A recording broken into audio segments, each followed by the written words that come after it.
Dude, and what a memester, dude. Somebody once told him.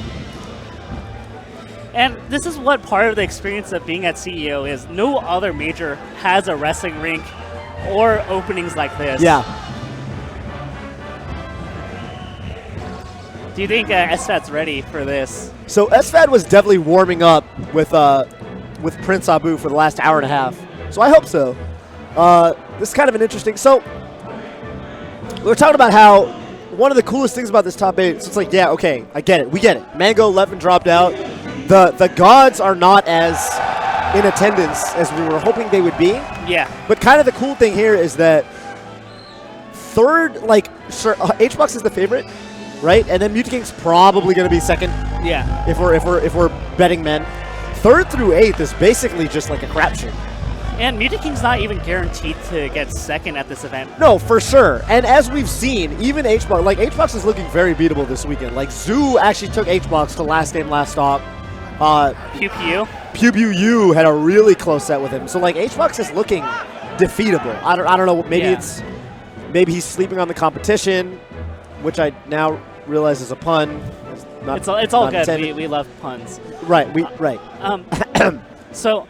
Yeah, Hungrybox has looked more vulnerable, and I thought that the home cooking would favor Hungrybox here. Right, for sure. Where like he doesn't have to travel, you know, he has his fan support, the crowd behind him. Yeah, but that's kind of the thing with HBox is like I almost feel like he's so clutch and so consistent that honestly sometimes it seems like he just does the best when he's in the least favorable theoretical conditions. Yeah. You know, he's in Sweden and he's surrounded by people he's never met who are all cheering against him, and he's fine. He's like the modern day Shroom. Remember when we used to cheer for Shroom back in the day? Right. I mean, Shroom is still the modern day Shroom, but I mean, you know, it's like it's amplified. It's to a greater extent, right? And what I mean by that is if you cheer for Shroom, he does worse. Right.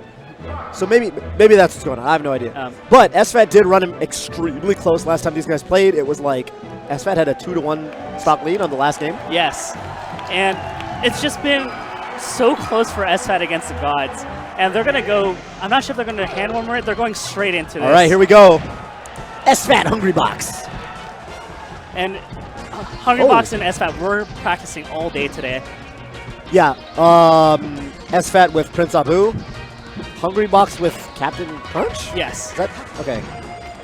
And so overall, SFAT has just such a good game plan, but he has yet to close it out yet. And that's been the story of SFAT against the gods in like the past 2 years. Sure. Yeah, he not to say he hasn't taken some sets here and there. He had a really dominant showing at Genesis 3 over players like Mewtwo King. But yeah, generally speaking, he's not been the greatest in the last stock, last hit situations. Yes. Up air, that's going to do it. And that's one thing that SFAT is incredibly good at, is that up throw up air. It seems like Hungrybox can't get the right timing on SFAT's up throw up airs. Yeah, he's and you know, he's warm against Jigglypuff too, so that always helps. Little known fact, for most throws in the game, the throw animation is actually slower based on the heaviness of the opponent. And Puff is a really light character, so you actually are supposed to jump up there faster than you would against other characters if you're up throwing a Jigglypuff. Yeah, it's a little bit of an unorthodox timing that you have to practice to get consistently. Exactly, yeah. One thing that is a little bit nerve-wracking for me for SFAT is that he's not landing his techs, and that could be really vital against Jigglypuff. As we saw the last time these guys played. Yeah. No, and I mean, you know, that's not just to the fault of SFAT. Like, certainly HBox is doing his you know, job to make it as difficult for his opponent tech as possible because he's using like up airs to tech trap, up tilts in certain situations, and he just wants you to miss a tech so he can either jab, reset, rest, or rest. Yeah. Or if you're on a platform, he gets his shenanigans on. Yeah. Okay, SFAT lighting him up right now, but I feel like he's moving a little slow, honestly. That was decent. Yeah, he's landing and then getting stuck. That's how it seems right now, yeah. Just a little bit unclean movement. Yeah. This is a good way to put it. Good crouch cancel there. And, ooh, good back air. Yep. It seemed like SFAT was reaching and he got a little bit fortunate that back air landed. Yeah, I mean, that's going to happen eventually, I guess, but still seems like his game plan isn't the most solid right now. Yeah. Like he's playing kind of scared, I feel like. It's tentative and plus he's messing up a lot. And it's like right there, was he going for a short up double laser? I feel like he just got dash tagged out of. Yeah. the one thing I like from Hungrybox, which is a little bit of an adjustment, is that he's catching the mid-jump, and those dash attacks are hitting, and the forward smashes are going to be coming out soon from Hungrybox too. Yeah.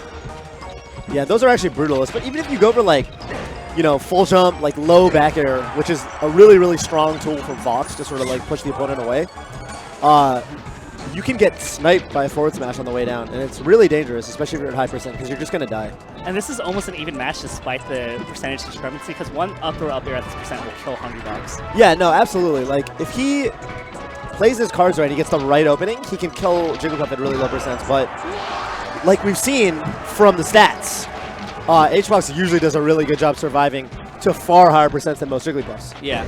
And Hungrybox is perfectly aware of the percentages right now, too. Right. There's the smash DI. HBox with a little bit of like the Mario Kart DI in real life. He did a little bit of a jerk in his chair. Shoutouts to my dad. Did he used to play Mario Kart? Yeah. Yeah. That's a, yeah. All right. So now he's going to have to fish for a back air or maybe an up smash. Oh, yeah. I think he could have gone straight no rest there. Solid DI from HBox is going to survive. I do feel like taking game one is exceedingly important as Fox. It's really, well, sorry, as both characters, I should say. There it is for, because so you know, now, because of the way stage counter picks work, right? SFAT has, like, Yoshi's FD Stadium, which are really, really good for Fox. Yeah. And HBox is going to go to, like, Dreamland Fountain of Dreams, which are really good for Puff. Like, just from a comfort perspective, like, usually Foxes are going to do way better on stages like FD, Pokemon Stadium. Yeah, okay, here he's going to Yoshi's Story with a really low ceiling for low percent up smash and up break kills. But see, now he has to win on HBox's counter pick just to take the set. And you play a little bit less confident, too, because now you're behind. Right. Yeah, exactly. And, I mean, we saw, like, the last time HBox played Lucky, what was that? Not Smash and Flash. That was like I forget the name. ago. Yeah. It was a couple weeks ago. Right. It was Low Tier City. Yeah, Low Tier City. He literally four-stocked Hungrybox on his counter pick on Pokemon Stadium and ended up losing the set because it's just his counter pick. Like, you have to be able to win on your opponent's counter pick as well. So it's always funny because it always feels like the same kind of story. Like, the Fox player takes an early lead and it kind of keeps the lead, and the Hungrybox clutches the last stock. Yeah, yeah, right. Oh, what? Okay, good DI from SFAT, actually. He avoided the tech trap altogether by DIing the up air off stage. Still scary because it set up like a maybe edge guard situation for HBox. Yeah. Right, so HBox now pretty much tied the game up. And this is a struggle percent, too, because you're going to have to win at least like 2 to 3 more exchanges as Fox. Right. Oh, Or you can do that. Right, that was a really, really strong option. And that's not easy to hit either. You're catching Jigglypuff on the ground, which if you're watching HBox for most of the match, he's not sitting on the ground very often. He's a very, I mean, Jigglypuff in general, very aerial-based character. Or he might just wave dash out and grab you. Exactly, yeah. There's a lot of counterplay to that, so it's not easy to hit those falling up airs. They're not going to be like, hey, like, I wanted you to hit me here. No, yeah. It's not a game plan you can, like, really rely on. So Hungrybox missing some edge guards here, too. He's not playing the cleanest either. Yeah, and that was a weird roll from HBox. I'm not sure what he was looking for, but SFAT scouted it brilliantly. And that's one thing that Hungrybox gets away with a lot is like the double roll or the spamming spot dodges. Yeah. And Lucky and SFAT are paying a lot more attention to getting that punish. Right. I'm not even sure, like, Jigglypuff doesn't have a really fast spot dodge or roll or anything like that, but maybe something about the animation just makes it look tricky. All right, SFAT now with everything he needs, makes it back to the stage. We got SFAT chance in the background right now. Great, yeah, good use of Fox's side B. He's, you know, going below the ledge where that forward smash won't hit. He's sneaking past him. Upward angled forward tilt, interesting. There's a mid shorten from SFAT. Wow, that was an amazing angle. Yeah, lots of good recoveries right now. There's one. He's going to stall for the cloud. Yep. Hungrybox is going to be ready for this. Okay. Yeah. Puts a back air out over Randall. All right, can he close this out? This is always so nerve-wracking. Yeah, this is super important. Of course, you know, a grab here will seal the deal if he can land the up air, too. Right, and a grab will seal the deal for HBox if he can either get the GIMP or the rest. Oh, no. Go straight for it. And Hungrybox seals game 2. It's now 2-0. Yep.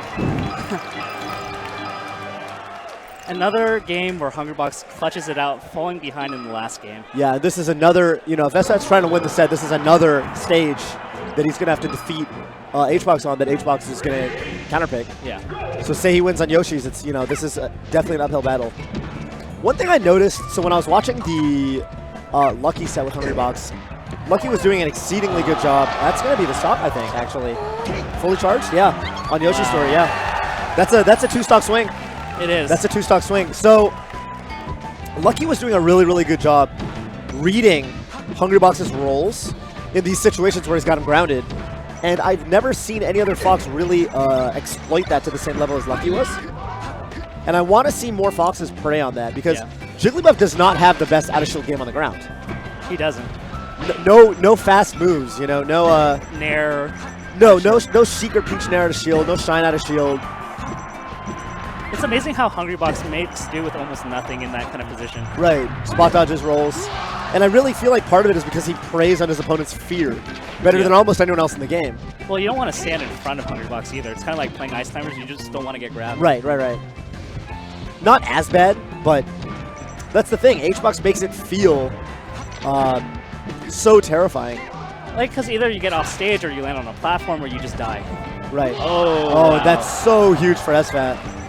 But, HBox also had a missed rest, so kind of giveth and taketh away. Oh my goodness. Oh, and he misses. Randall might have screwed him up there, I'm not sure. No, I think he was a little slow. Oh. We've seen that from Armada, we've seen that from Mutaking, the down throw tech chase setup when it's too high of a percent to hit the up throw up air. And it's really smart and creative, because at least you have a shot at getting the kill as opposed to like exactly. having no chance. Hungrybox missing another edge guard. Yeah, but there's one. All right, HBox poised to take this 3-0 over SFAT. Let's see if SFAT can bring it back.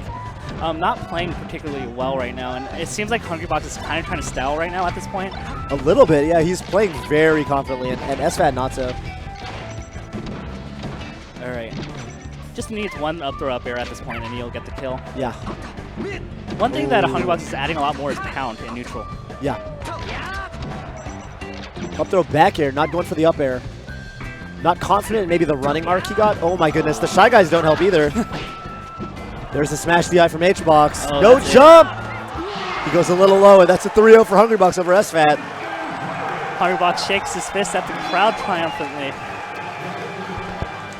And so now he's in winners finals, going to play the winner of Mutaking and Plup. Yeah, and that's actually interesting, right? That's a set that's become a little bit of a storied rivalry as of recent times. Yeah, Battle of the Five Gods is the first time Plup has ever taken a set. Okay. But to not kind of give some misconceptions, Mutaking is still pretty